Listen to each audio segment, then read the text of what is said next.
Hapa tulipo ni daraja la Kigongo Busisi, linaunganisha wilaya mbili, wilaya ya Sengerema na wilaya ya Misungwi katika mkoa wa Mwanza.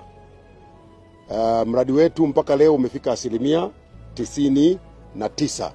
Ni mradi mkubwa ambao umetekelezwa na serikali ya Jamhuri ya Muungano wa Tanzania kwa ajili ya kutoa suluhisho la usafiri kwa wakazi wa kanda ya Ziwa.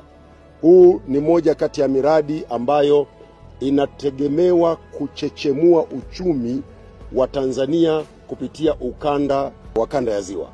Na ukanda huu una uchumi mkubwa ambao unahusisha nchi majirani.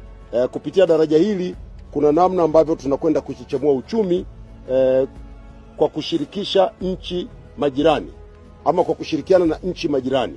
Kupitia daraja hili tunapata kiungo cha usafiri na nchi za Burundi, Rwanda, Kongo, hata kwenda Uganda kupitia kwenye daraja hili. Lakini limekuja kama utatuzi muhimu wa usafiri kwa wakazi wa kanda ya Ziwa ambao walikuwa wanavuka eneo hili kwa kutumia vivuko. Walikuwa wanapoteza zaidi ya saa 4 kwenye kivuko wanasubiri kuvuka. Serikali imeamua kuwekeza hapa. Fedha zitakazotumika hapa ni zaidi ya bilioni 700 mpaka kukamilika. Na sasa hivi kazi zilizobaki ni ndogo ndogo za kuchora hizi alama za barabara, lakini pia kuweka maeneo ya kutenganisha kati ya watembea miguu na magari, lakini pia kule kwenye barabara ambazo zinaingia kwenye daraja na kwenyewe kuweka zile pavement, yale maeneo ya pembeni. Lakini kwa sehemu kubwa daraja limekamilika. Kinachosubiriwa sasa ni Mheshimiwa Rais kuja kufanya uzinduzi rasmi wa daraja.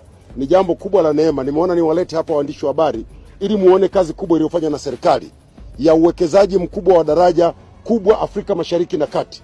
Daraja kubwa namba 6 barani Afrika. Ni moja kati ya madaraja ambayo nchi nyingi za Afrika zitakuja kujifunza.